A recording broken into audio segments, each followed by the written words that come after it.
Hello everyone, welcome to pass seekers Educore. Hope so आपकी examinations अच्छी जा रही है। जितने पेपर हो गए हैं आपने अच्छे से सॉल्व किया है। आपको मैंने कहा था कि स्टैटिस्टिकल थर्मोडायनेमिक्स का वीडियो मैं डालूंगा। आज मैं स्टैटिस्टिकल थर्मोडायनेमिक्स आपके लिए लेके आया हूँ। तो चलिए स्टार्ट करते हैं।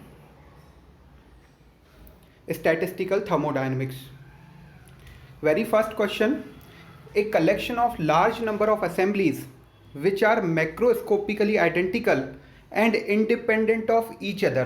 जब हम assemblies को कलेक्ट करते हैं, एक कलेक्शन बनाते हैं उसका, तो उसको हम क्या बोलते हैं?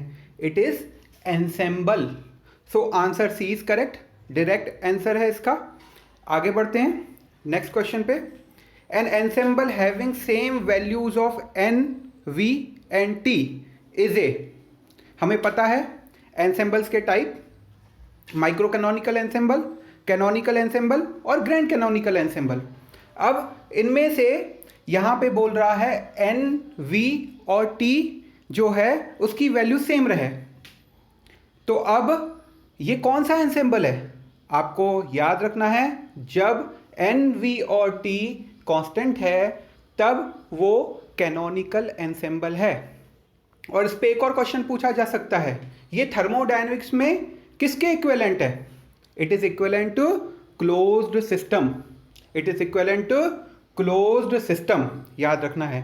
नेक्स्ट क्वेश्चन पे जाते हैं। डीजेनरेसी इज इक्विवेलेंट टू, फिर से ये डायरेक्ट क्वेश्चन है। It is equivalent to statistical weight factor, बराबर है। आगे बढ़ते हैं नेक्स्ट क्वेश्चन पे। Correct representation of Stirling's formula. Stirling's formula आपको पता है। स्टर्लिंग्स फार्मूला का correct representation is B, that is log n factorial is equals to n log n minus n।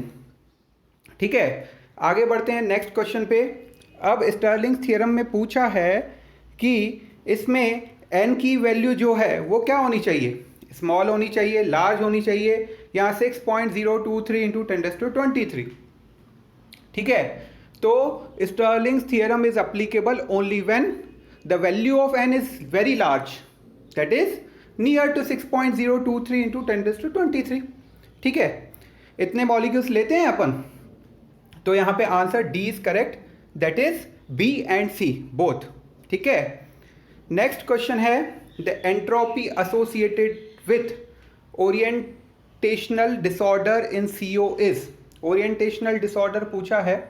ठीक है, ये वाला क्वेश्चन अपन ने सॉल्व किया था, अगर आपको याद होगा तो, कि CO can be represented as CO and OC, बराबर है। तो यहाँ पे इसके दो ओरिएंटेशंस हैं, इसलिए इसकी एंट्रोपी अपन बोलेंगे S equals to R log n2, बराबर है। आगे बढ़ते हैं नेक्स्ट क्वेश्चन पे।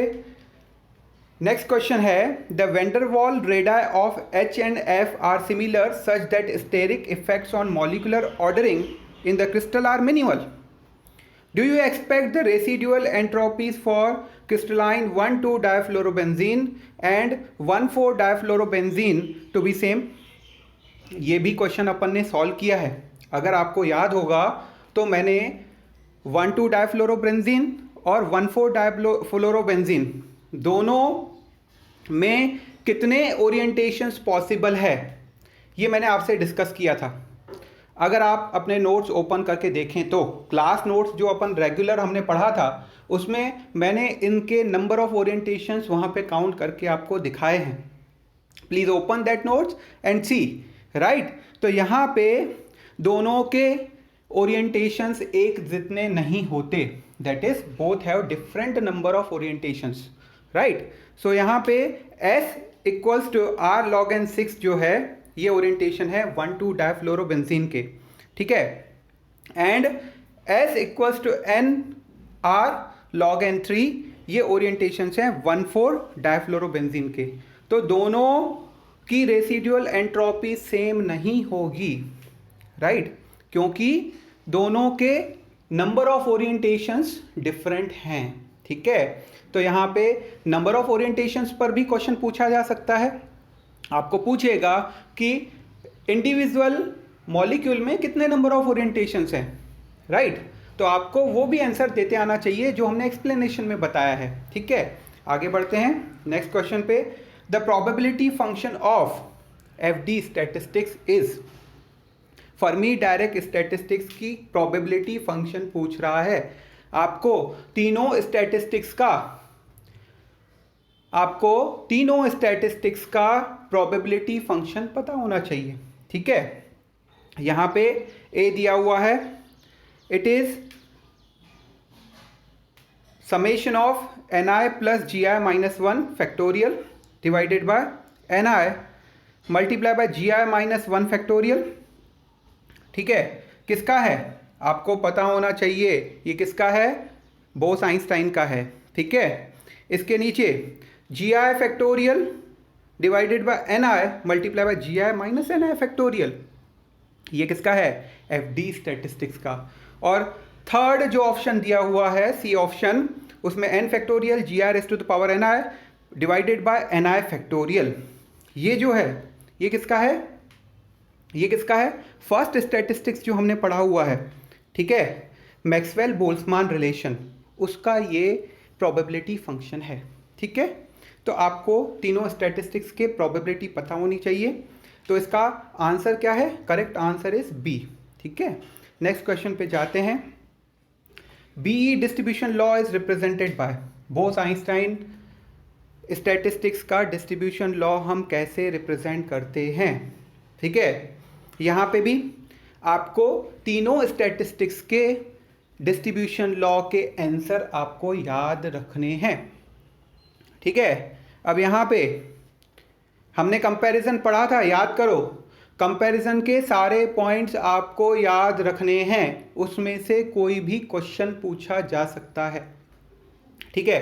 अब यहाँ पे N I equals to G I divided by E raise to the power alpha plus beta epsilon I, किसका है, मैक्सवेल बोल्ट्जमान का, ठीक है। Next N I equals to G I divided by E raise to the power alpha plus beta epsilon I minus 1, किसका है, Bose Einstein distribution का, ठीक है। N I equals to G I divided by E raise to the power alpha plus beta epsilon I plus 1, किसका है, Fermi direct का। तो इसका आंसर क्या है, इसका आंसर बी है, ठीक है। आगे बढ़ते हैं नेक्स्ट क्वेश्चन पे। The correct equation for partition function is, हमने पार्टीशन फंक्शन पढ़ा था, ठीक है। यहाँ पे पार्टीशन फंक्शन डायरेक्ट हमें इसके डेफिनेशन से हमको इसका आंसर मिल जाता है। It's answer is A, q equals to summation of g i e raise to the power minus e i by k T, ठीक है। यहाँ पे आंसर बी जो है दिया हुआ वो क्या है, बी ऑप्शन जो दिया हुआ है वो किसका है, वो मॉलिक्यूलर पार्टीशन फंक्शन का आंसर है, ठीक है। वहाँ पे इंडिपेंडेंट पार्टिकल्स रहेंगे, ठीक है। तो जब मॉलिक्यूलर पार्टीशन फंक्शन पूछा जाए या इंडिपेंडेंट पार्टिकल्स पूछा जाए तब वहाँ पे आंसर बी आएगा, पर इस केस में आंसर इज ए, ठीक है। आगे बढ़ते हैं, नेक्स्ट क्वेश्चन है the correct equation for third law of thermodynamics in terms of partition function, entropy पूछ रहा है। थर्ड लॉ ऑफ थर्मोडायनेमिक्स में हमने क्या निकाली है, एंट्रोपी निकाली है, एब्सोल्यूट एंट्रोपी निकाली है, ठीक है। तो अकॉर्डिंग टू स्टैटिस्टिकल थर्मोडायनेमिक्स जब हम पार्टीशन फंक्शन लगाते हैं तो इसका आंसर क्या आता है, answer A is correct, E by T plus के लॉग एन क्यू। आगे बढ़ते हैं नेक्स्ट क्वेश्चन पे। The correct value of chemical potential in terms of partition function, partition function के हेल्प से जब हमने केमिकल पोटेंशियल की वैल्यू निकाली थी तो इसका आंसर क्या आया था, आपको याद रखना है, it is chemical potential mu I equals to minus R T log N Q I by N I, ठीक है। So it's correct answer is A, it's correct answer is A, ठीक है। आगे बढ़ते हैं नेक्स्ट क्वेश्चन पे। The value of translational partition function Q T is, translational partition function की value क्या होती है, आपको पता है, it is 2 pi M K T race to the power 3/2 right, divided by h cube multiply by we.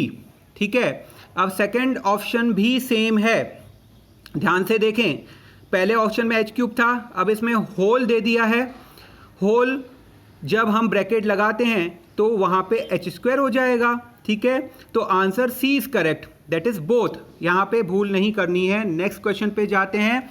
The correct expression of rotational partition function Q R is, direct theoretical question है, आपको याद रखना है, it's value is 8 pi square I K T divided by mu H square, right, sorry sigma H square. ठीक है, आगे बढ़ते हैं नेक्स्ट क्वेश्चन पे। The value of symmetry number sigma for unsymmetrical molecules is, unsymmetrical molecules के लिए sigma की value क्या है?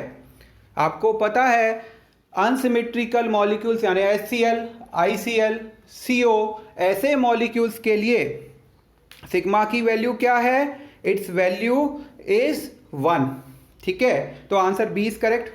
नेक्स्ट हम जाते हैं, the value of symmetry number sigma for O2 is, O2 के लिए क्या वैल्यू है?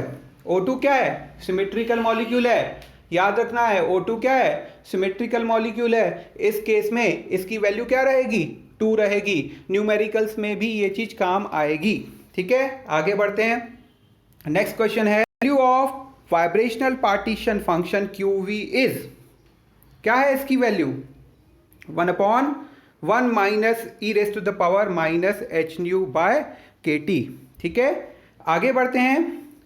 The expression for equilibrium constant in terms of partition function, the expression for equilibrium constant in terms of partition function, ये भी हमने derivation करी हुई है।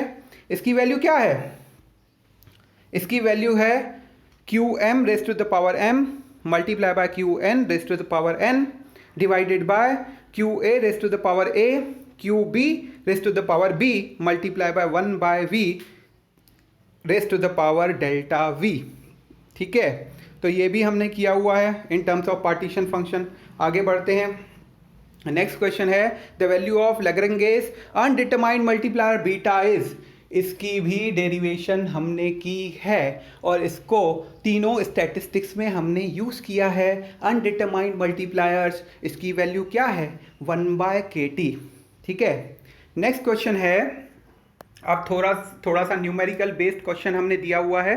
ठीक है, यहाँ पे हमें क्या बोला है? The vibrational partition function of O2 is taken at 1 atmospheric pressure and at 2 different temperatures, 2 different temperatures पे लिया हुआ है, एक 2000 डिग्री सेल्सियस पे, एक 1000 डिग्री सेल्सियस पे।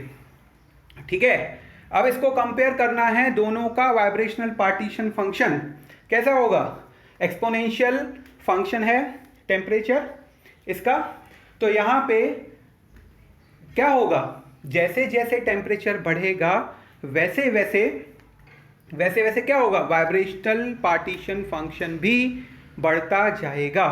सो vibrational partition function at 1000 degree Celsius is less than 2000 degree Celsius, तो answer B is correct. ठीक है, नेक्स्ट हमें कैलकुलेट करना है, calculate the rotational partition function of H2 gas at 300 kelvin. Given क्या दिया है? आई की वैल्यू गिवन दी है, देखिए ग्राम सेंटीमीटर स्क्वायर में है, दैट मीन्स CGS यूनिट में दिया हुआ है। तो हमें सारे यहाँ पे जितने भी कांस्टेंट्स पुट करने हैं वो CGS यूनिट में हम पुट करेंगे। ठीक है, यहाँ पे हम K की वैल्यू क्या पुट करेंगे? 1.38 इंटू 10⁻16 अर्ग पर डिग्री। H की वैल्यू क्या पुट करेंगे? 6.624 इंटू 10⁻27 अर्ग सेकेंड। ठीक है, और सिग्मा H2 क्या है? सिमेट्रिकल मॉलिक्यूल है, तो यहाँ पे सिग्मा की वैल्यू 2 आएगी। ठीक है, तो आप इसे कैलकुलेट करें, इसका आंसर A आएगा। ठीक है, तो इस तरह से हमने स्टैटिस्टिकल थर्मोडायनेमिक्स के सारे न्यूमेरिकल्स, लगभग सारे जो जितने भी MCQs हैं हमने डिस्कस कर लिए हैं। फिर भी आपको पूरा सिलेबस अच्छे से पढ़ना है। हर एक लाइन में एक एमसीक्यू होता है, मैंने आपको बताया है। तो उस तरह से आप प्रिपरेशन करें और आपका जो 2 दिन बाद आने वाला पेपर है उसे अच्छे से करें, उसमें बिल्कुल भी मिस्टेक्स नहीं करें। बिल्कुल इजी पेपर आएगा, कोई भी टेंशन लेने की ज़रूरत नहीं है। All the best for your examination. मिलते हैं एग्जामिनेशन के बाद, ठीक है। आपको अच्छे से पेपर सॉल्व करना है, ठीक है। यहाँ पे चैनल को आप सब्सक्राइब करें, लाइक करें और अपने फ्रेंड्स के साथ इसे शेयर करें। Thank you, bye bye, take care and all the best for your examinations.